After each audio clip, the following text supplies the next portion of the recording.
welcome back, people. We are back with another episode of Shaking the Damn Table. I'm your host today. My name is John. I'm here with my two co-hosts, Miss Amyna, yes, Mr. David, and we got a guest here today, a producer out of Birmingham, Alabama, right here in the city, man. Mr. GBeats. Yeah. Man, he doing this thing. Go ahead and introduce yourself, homie. GBeats, you can call me GBeats. GBeats, we run this.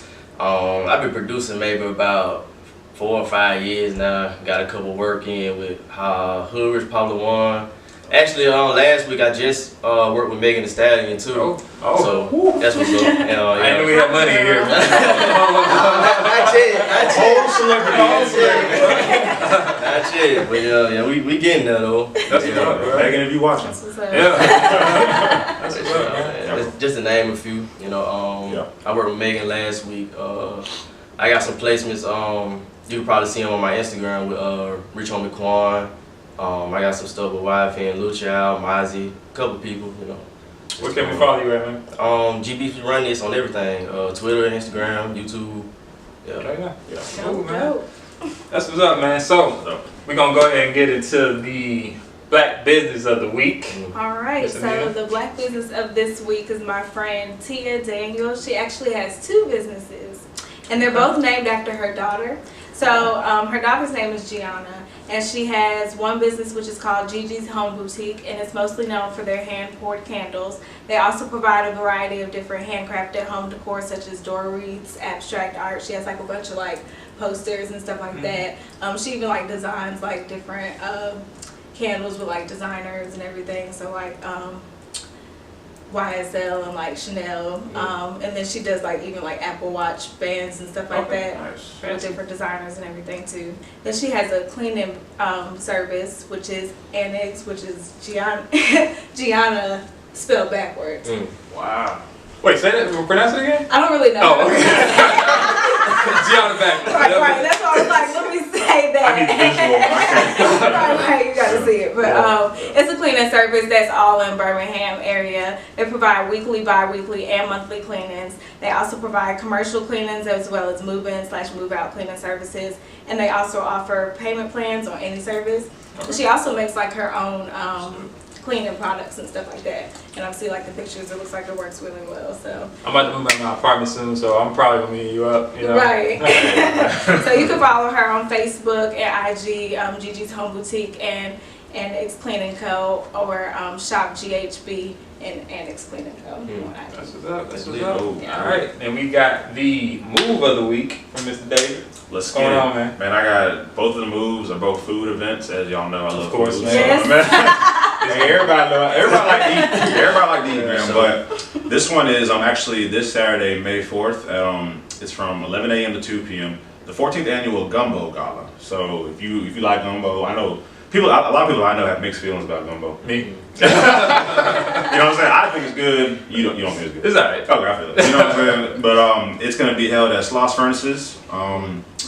That's gonna be basically it says over 40 cook teams gather and compete for bragging rights to Birmingham Best Gumbo.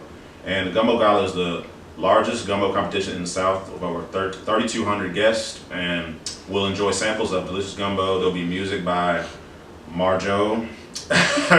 I probably killed her. And the Cat's Meow, local artists, Kids Zone, ice cold beverages, and visit online now to purchase tickets and register your cook team. And it's kid friendly, and you can go to episcopalplace.org Okay. to sign up for it. But yeah, that'll be May 4th. That should be cool if you're into gumbo. And the next one is a food I'm kind of iffy about, crawfish. I don't know. I ain't a bitch. It's straight. I can don't- eat it in things. I can't just like. True, yeah, it's great in things. It's Yeah. I just straight. don't like breaking off. Yeah, it takes too much work, It's bro. too I much, ain't got time. You got a face. You got a face. I feel like I'm doing it, but A roach or something.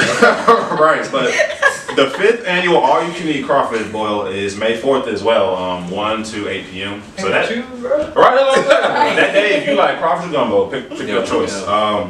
But this will be at the Cajun Seafood House in Vestavia Hills. Oh, that's lit. Right. Yeah, I think that's Okay. good. Yeah. That's a good venue to have that. Definitely, that's gonna be dope. You can go to thecajunseafoodhouse.com, and a little description. It says It's almost time. Cajun Seafood House is hosting its annual crawfish boil. There will be live local music, great drink specials, activities for kids, all the crawfish, corn, and new potatoes you can eat. And a portion of every ticket sold is donated to the Children's Hospital. Pre-order before April 15th. That's passed.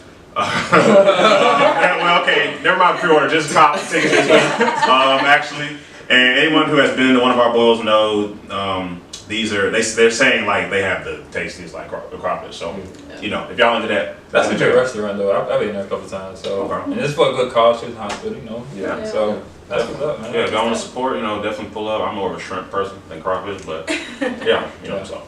All right, man. So we're gonna go ahead and get to this trivia. We're gonna do a little bit different this week. So hang out these sheets of paper, right? And I'm gonna just do my best to watch. So I'm gonna ask the question, and I just want y'all to raise it up. Right. If you know the answer, I'm gonna try to see Okay.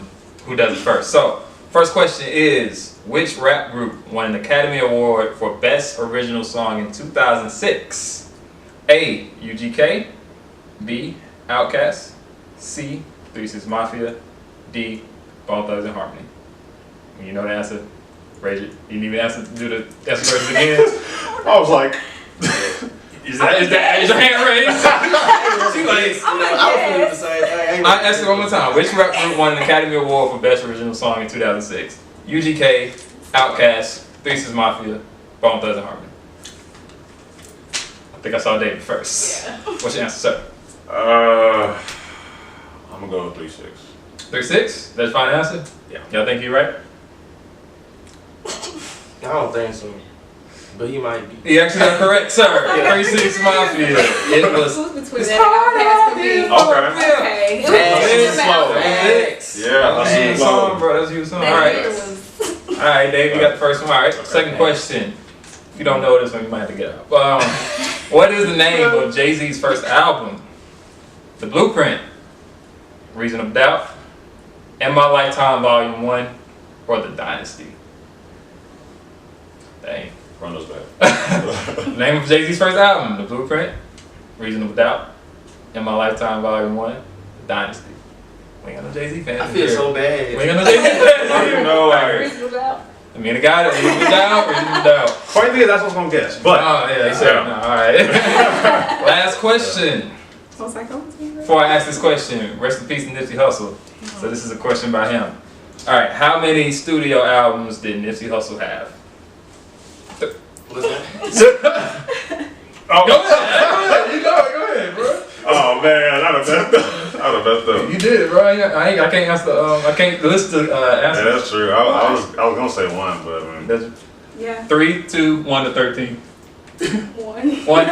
All right, just one. Good job. Good job. I do that. Rest in peace to the legend Nipsey True. Hussle, Rest man. in For real, peace. for real, for real. For real. All right, so I asked 3 kind of hip hop questions because the topic today is hip hop music and kind of the state of hip hop music, kind of where it is, where it started from, and kind of where it is today. You know, we got you're a producer, so you know, and we all listen to music. Yeah. So kind of just going back, once you look at the origin of hip hop music, where it kind of began. I want to say it began like 1970s in the Bronx. The original reason for hip hop music was to it was an alternative from gang violence. So, you know, DJs will host parties and mix these R&B songs and put them together, and people would come together, dance, whatever. And that was kind of like, you know, the origin of it. And, you know, you had, it was positive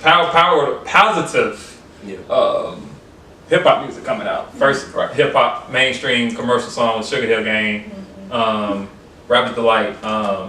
You had artists like Curtis Blow, Grandmaster Flash, Public Enemy, NWA. You know, all these positive fight power and trying to, you know, Black Planet. yeah, like that was the origin. You know, kind of positive. It was positive, and not saying it's all negative now, but it's kind of transitioned to towards. So, you know, today we kind of see it's kind of focused on like guns and girls and Drugs and stuff like that. So I guess my first question would be, what kind of music did you listen to growing up, and what music do you listen to now? Just kind of curious. Yeah, that's very interesting to me. Like I know I've talked to you about that before. Yeah. you know, growing up, it was like, you know, it was like my family was heavily on like gospel and, you know, like some R&B in there a little bit, but my parents being from Africa, they didn't really like the hip hop aspect of it, like the Black America aspect of it was like completely disconnected. Like it's like basically non-existent. They didn't know anything about it, so they're just teaching me, you know, like their music taste. But like me going to school and stuff, you know what I'm saying, like being around other Black people, like I know what they're listening to. I'm like, this stuff lit, like, you know what I'm saying, like this ain't what we, this stuff what, you know what I'm saying? So that from that point at a young age, it developed like a curiosity to search that ourselves. That's why, you know, we used to like download all the MP3s, searching for all the bro, we had every mixtape out, bro. It don't matter who made it, we listened to it. Like it was them days. So I would say I started off listening. I was huge on like, you know, Drake, you know, Gucci Mane, of course. Just really anybody up and coming. I've listened to Future before he was, you know, took over Atlanta. Like same thing with Meek Mill since the Braids back in the day. Like I mean, those are like the artists I gravitated towards for some reason. Maybe the whole dream chasing type stuff. You know, that was like something that caught my eye. So yeah, I would say those are like the core. J. Cole, of course. You know, and then it really from there it transitioned to like an overall love of hip hop and rap. And now it's just like I listen to everything from substance to like trap. You know what I'm saying? So that's like my journey. But thankfully, I was able to discover it myself because my route wasn't really laid the typical way most people grow up listening to it, you know. So yeah, I grew up listening to just actually my parents hated hip hop music, so I really had to sneak to listen to it in the first place. But my dad had a lot of records and stuff. He had like the Run DMC and the Public Enemy and all that stuff. So I really had to sneak to listen to the stuff to actually like it, and I couldn't let them know that I liked it because then they know I'd be listening to it. You know?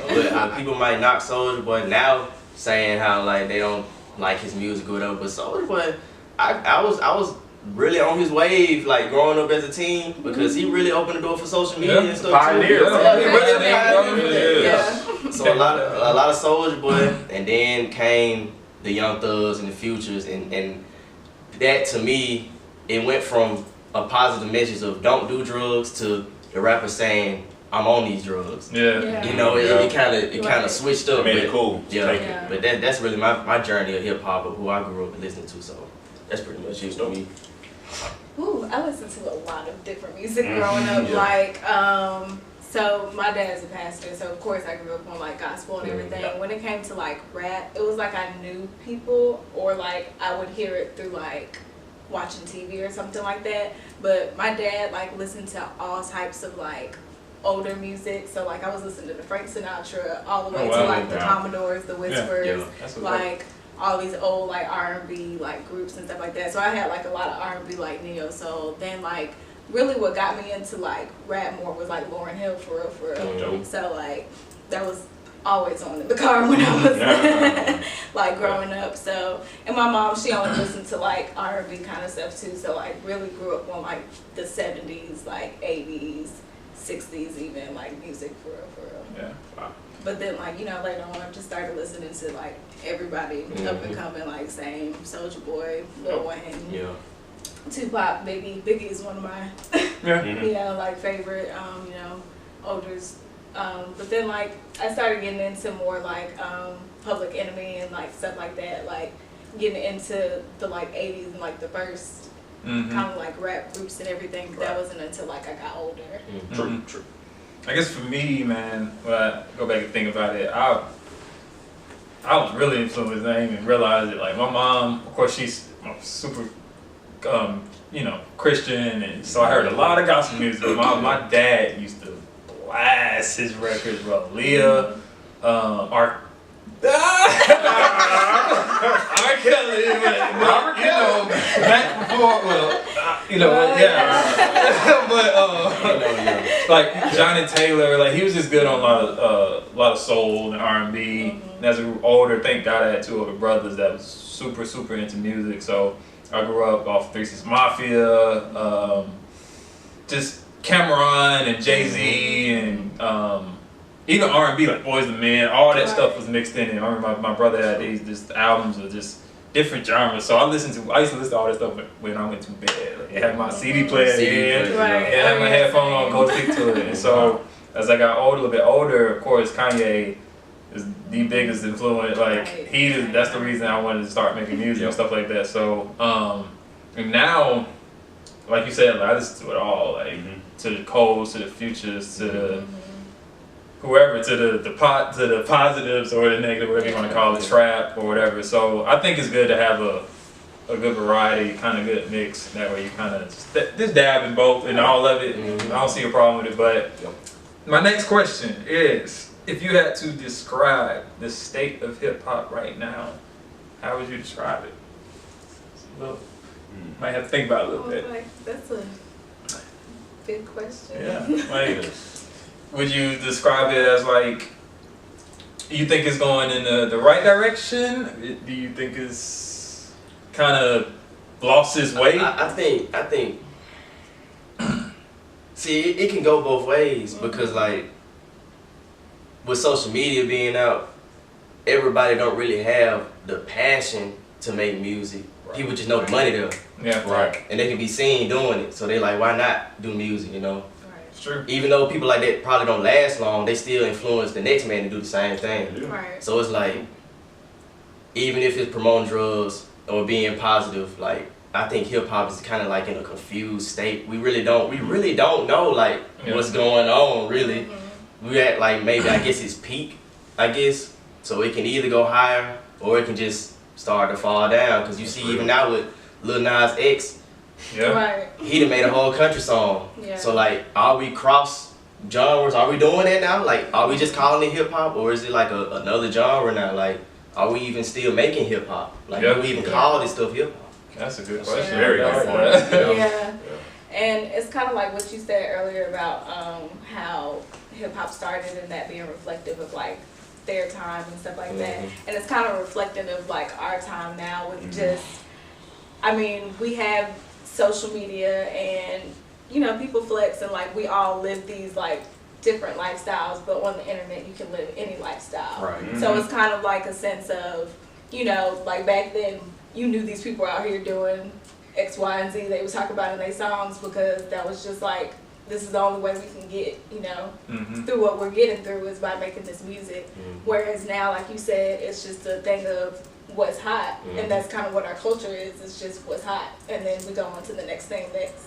That's true. Definitely agree. Like back then it was more like, you know, the old heads, like those people, like they actually lived that and then that's what they were talking about. Now it's like people just rapping about what they were doing when they, you know what I'm saying? Like it's just got hip hop. I believe in like innovation and like and in all aspects, you know what I'm saying? I like when technology innovates. I like when music innovates, you know what I'm saying? Like cause it's always good to like, you know, hip hop's always rebranding. But like you said, I don't know if it's necessarily rebranding in the most positive way at this moment. Like that's a really good point. I really do feel like we are at the peak of it, and now it's just like which way we going, up or down. And that's when we need like the, you know, the JayZs, Kanye's, the Chances, you know, those type, the Kendricks, the Coles to like really take the reins of it. But like now there's a lot of clones, like those Lil Xans and Lil Peeps. There are little gems. So like you said, it is kind of like two ways though, because there are like good things that are progressing in hip hop, like female voices being more prominent in hip hop, and then it's like independent voices from being separate from labels who are, because you know the music industry is horrible when it comes to artists and stuff like that, and that help and all those people are like actually prospering on their own and being able to actually like take the industry for what they want it to be and be able to be whatever artist they want to be without having to go under just whatever labels. Getting the power back. Owning their masters, that's what they call it. Artists owning their masters and stuff. So the craziest thing about hip hop to me is like it's one of the youngest genres. It's only been what, 40 some years. But it's the most influential. It's literally shifts the world, like because we own it. Like what we say literally hip hop goes. Like JayZs say Roc Time 4, Roc Time 4, and it's like I remember, you know, back in the day, baggy clothes and stuff, all that was in. Rappers came out, you know, started wearing clothes more fit. Now everybody wearing clothes more fit. Like it's just you gonna do what they say in the music. Did JayZ say something? We're gonna move, and so I think I guess the overall state of it right now, I think I believe in lanes. There's lanes for everybody. There's lanes for Megan Thee Stallion or or Rhapsody or Cole or Future. But I think we do glorify the wrong people, and I think that it's kind of weird how the people talking about what black people going through and trying to uplift. It's kind of crazy how we really don't hear them for real, not really, and that's super backwards. You gotta and think it don't like make this sense. though, like it's so easy to rap about something you don't do. Yeah. Right. And it's so easy to rap about drugs and stuff Right. because it's just easy. And that's why, like, even social media, like, a lot of this stuff is portrayed because of the fact that labels know that they can make a lot of money off somebody doing that. Yeah. That's why you don't see a lot of Coles and a lot of Kendricks or even Rhapsody. People sleep on Rhapsody. People sleep on Rhapsody. Talking about her for $15 when she just got nominated for a Grammy. Yeah. $15 in Chicago. For I was real? like, what? You want to talk about top female rapper? Yeah, Rhapsody. Yeah, definitely like dope. top, if not top 5, top 3. Yeah, Yes. she hard, bro. But it's way easier for somebody who trying to make some quick money to rap about violence and drugs and stuff in a negative way, because that's what sells. Even with females, like, it's easier for them to do music videos of like showing a lot of their body and stuff because sex sells. Like, a lot of this stuff sells, and that's the reason why it's at the top of the, you feel me? So would you say hip hop misogynistic? Yes. I was gonna throw that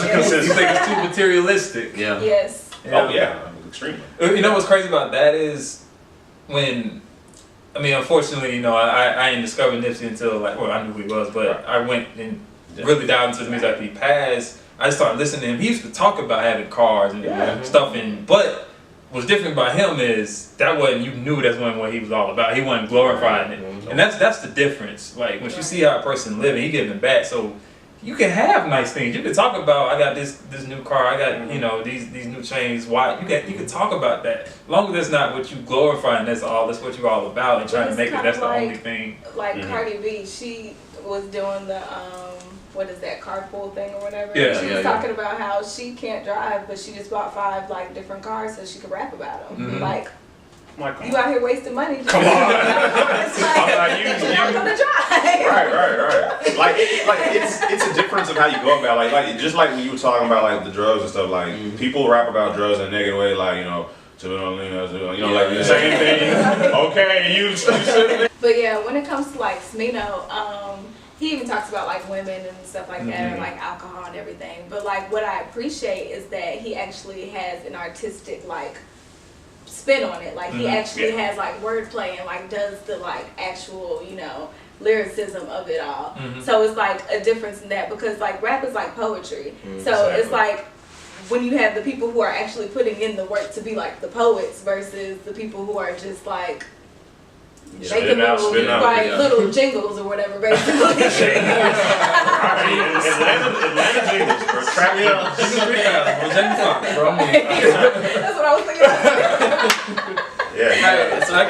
I got one more question. And so, hip hop, would you say it's helpful to society or harmful to society, or is it helpful? I would say it's helpful because it's helpful to the hood. Yeah. I mean, like, depending upon the message you put out. True, yeah. But even so, if you go back to like people like Tupac and JayZ and everybody, where they like that was the only way that they can get out, they took advantage. I mean, like the bad thing about it is a lot of what the content is comes from just not generational curses of not being broken of our mindset. Right. Black men's mindset on women and women's mindset on men and ourselves, etc., etc. So like that's just a part of that stigma that goes into our music anyways, because even with some of the people who talk about conscious stuff, there's still little things in there as well. So True. That's true. I mean, I definitely think like as far as like I think anything black people add to society is helpful, honestly. Yeah. I'm like, just think about everything we add to society that we just took away. Food, fashion, music. I'm not even gonna go there. I'm just saying, like, Everything. Everything. Who would watch sports without us? I mean, you gotta think about it too. Like, we have every right to feel like that, but they tried to take everything from us. And we still conquered it. Exactly. So why would we not have a chip on the show? Why would we not want gave more? us rags and we still make riches every time. Yeah, man, we slide in a reparations episode again. I don't know. Thinking back on hip hop. That's what we need. Right. We still reparations. Still need them.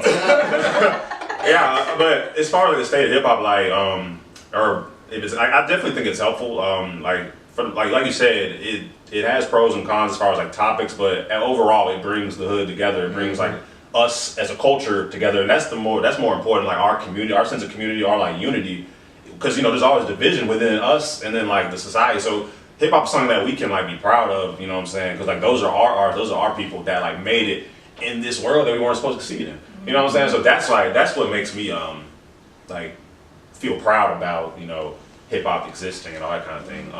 And then also like a lot of times when they talk about like like all rappers always talk about this, you gotta understand for a lot of people they're rapping about the only thing they know. Yeah, you know what I'm saying? Yeah, you know what I'm saying? Like, media's done a good job kind of at twisting it. Because they trying to make it, it's gangster rap violence, but they ain't really listening. A lot of rappers talk about what they've gone through, and it's not glorifying. It's saying telling you go shoot somebody, but they are talking about when they just shoot people, and that's not a bad thing. They just telling their story. But media's done a good job twisting a lot of stuff. But I guess for me, or unless you want to answer it, for me, I guess. I know I keep referencing Nipsey, man, but I've just been looking at interviews. I think what we're about to see is a shift, because when Nipsey died, like, people started to realize, like, bro, a lot of these rappers, y'all lying and y'all not real, and you kind of just see what he was talking about, what he was doing, and it was really, really positive. And so I think a lot of this negative stuff is not about to be accepted anymore. I really think so. These lying rappers, I think the same way too, because if you notice, like, since Nipsey's passed, like, name how many people dropped a project since. A lot of people stop. A lot of people step back like, hey man, like, Schoolboy Delay is. I got to evaluate my stuff. You have to. You can't rap about the same stuff no more. You be even seeing online when like rappers be posting these ice chain, they be like, we don't care about this anymore. Go help the community. You know what I'm saying? Like, I understand like you should still be able to like what Nipsey said. We're supposed to have nice things. We're still kings and queens. But it's like, don't glorify it. It's like, I know going back to a Cole interview, Cole's talking about where we put our love in. Is like what we'll see, like what we'll like receive from it. You know what I'm saying? Like if money is the only thing you want to glorify or care about, you're never gonna have enough of it.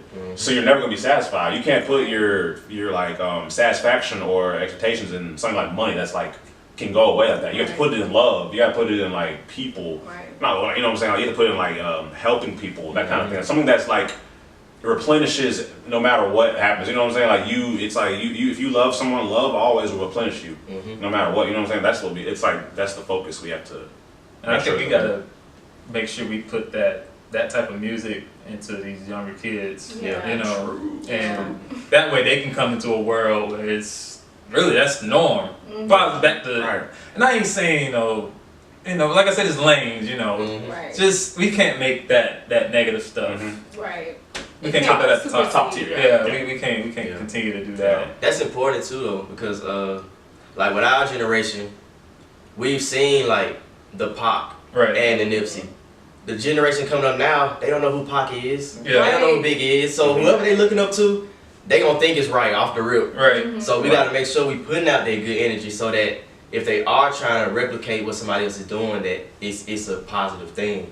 We had people to reference as like Nas and Biggie and JayZ and stuff like. You can't really name a lot of people in our generation for the younger generation to reference on to start. They gonna look up. That's what I'm saying. Like, who are they gonna look up to? Even stuff like Cole, they be clowning on him and like, he's sleepy music or whatever. Like they don't, that's like. I used to be so sick on Twitter. What are y'all talking about? That's how they feel or whatever. So it's like. They have to find their, inspiration and stuff like that. We got some artists though that they just really stuck on Sabas, the power names. You said the power is shifting like to the independent artists that know their wealth and that's their power too. It's shifting. That's gonna be major. Yeah, it is. I can't wait, bro. Yeah. I think we're moving in the right direction. I think like hip hop still is in a good state. It's helpful more than it is harmful. As long as I see Sabas and Chances and no names, RJ, we got some millennials in there that's our younger generation can look up to. Just you gotta find them. That's all. But any last thoughts? Anybody? I mean, I think we, like Nipsey, we basically think like Nipsey was our Tupac, basically, you know what I'm saying? And we have to also remember, like, there's other Nipseys around, you know what I'm saying? Like, that might be doing the same work, you know what I'm saying? But, they're just like staying in the lane, helping their people, like Nipsey wasn't about to shine and all that stuff. So it's like all about, making sure we take care of our Nipseys and be Nipsey as well. Right. And then also we have to help the next generation, like, find their Tupac, you know what I'm saying? Like, who's their Tupac or Biggie gonna be? You know what I'm saying? Like, I have no idea. So, Well, I appreciate y'all. I think this was a good discussion, man. Appreciate our guests. Any last words, man? Where can we follow you at again? At GBeats. We run this on Instagram, Twitter, YouTube, Facebook. Yeah, everything. Social media. It's a young black man putting in work, man, from the city, man, doing something. See, you heard his message. You heard the positive word, so it's definitely follow somebody like him, man. Appreciate y'all watching this episode. So I appreciate y'all having me. Most definitely. Yeah, man. Thank you for coming by. Coming out for real. Yeah, man. So we'll definitely collab again, man. Definitely. We'll see y'all next week.